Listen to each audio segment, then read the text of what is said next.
A paz do Senhor, tudo bem? Hoje nós vamos meditar em Mateus capítulo 13. Hoje nós vamos ver que o Senhor estava à beira-mar, observando o mar, e chegou uma grande multidão de pessoas e cercou ele. E aí ele procurou um barco, subiu no barco, sentou-se no barco e a multidão ficou em pé para ouvir o que ele tinha para falar. Mas aquele povo estava com o coração muito duro, queria ver muitos milagres, mas eles estavam ali ouvindo Jesus e Jesus começou a pregar em parábolas. O que é uma parábola? Parábola são narrativas pequenas, curtas, que têm o objetivo de trazer um ensinamento. Cada parte da parábola tem um significado. E Jesus começa com a parábola do semeador, que é justamente o que ele estava fazendo. Olha só que impressionante. Jesus estava lançando a palavra e ele falou: o semeador estava lançando as sementes. Uma caiu à beira do caminho, uma caiu entre os espinhos, e ele vai falando, até falar que uma caiu em terra boa, que nós vamos ver a explicação depois em Mateus 13, 23, que diz: mas a que foi semeada em boa terra é aquele que ouve a palavra, a entende, dá fruto e produz 100, 70 e 30 por um. Gente, essa explicação ele só deu para os discípulos, e os discípulos perguntaram para ele separadamente, falaram: mas por que o senhor está pregando em parábola? Era a primeira vez que Jesus começa a pregar por parábola. Aí Jesus fala bem assim: olha, a vocês foi dado a oportunidade de ouvir claramente, mas a eles não, porque eles têm um coração duro, porque eles estão inchados de si mesmo. Eles enxergam, mas não veem, eles escutam, mas não ouvem. Olha só, a palavra vai dizer para que se cumpra as profecias que falavam isso, né?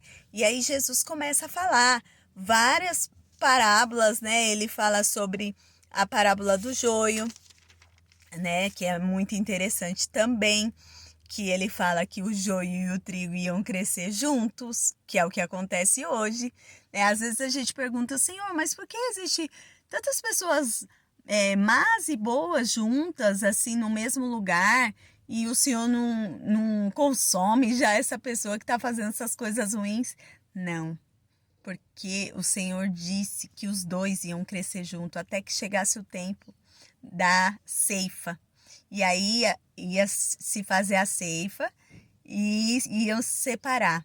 O trigo ia ser colocado nos celeiros e o joio ia ser queimado. Assim como vai ser na vinda de Cristo, né? A separação. Fala também sobre a parábola do grão de mostarda. Um grão de mostarda, gente, é muito pequenininho.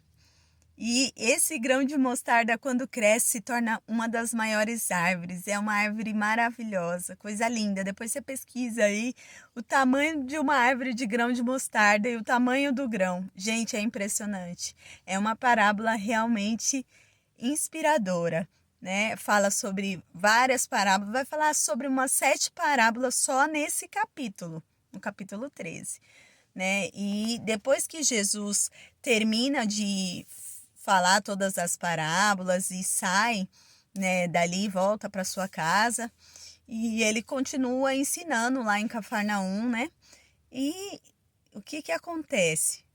Ele fala com tanta sabedoria, com tanta graça, que aí as pessoas começam a perguntar: não é esse aí? De onde vem essa sabedoria? Não é esse filho de José, de Maria? Ali não estão seus irmãos, seus parentes? Em que autoridade que ele faz isso? Olha a incredulidade deles.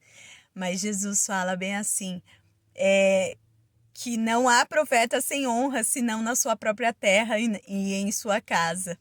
E por conta de haver tanta incredulidade, Jesus realizou poucos milagres. Às vezes a gente pergunta: Senhor, por que o Senhor não faz tantos milagres como antigamente, que a gente via, né?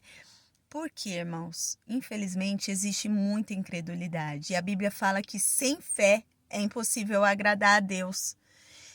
E nós precisamos ter fé que o nosso Deus é vivo, forte e poderoso, que o Espírito Santo ainda realiza milagres na sua vida. Ele pode transformar, ele pode curar, ele pode mudar qualquer situação. Porém, você precisa crer. Creia. Creia que o Senhor pode pôr um ponto final e iniciar uma nova história sobre a sua vida.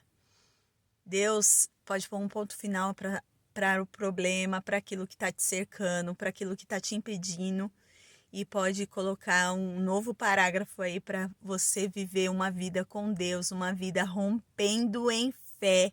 É isso que o Senhor espera de nós, que todos os dias a gente tenha esperança, que Ele vai mandar o maná do céu, a palavra do céu sobre a nossa vida, que a cada manhã a nossa fé seja renovada em Deus. Eu abençoo a sua vida em nome de Jesus.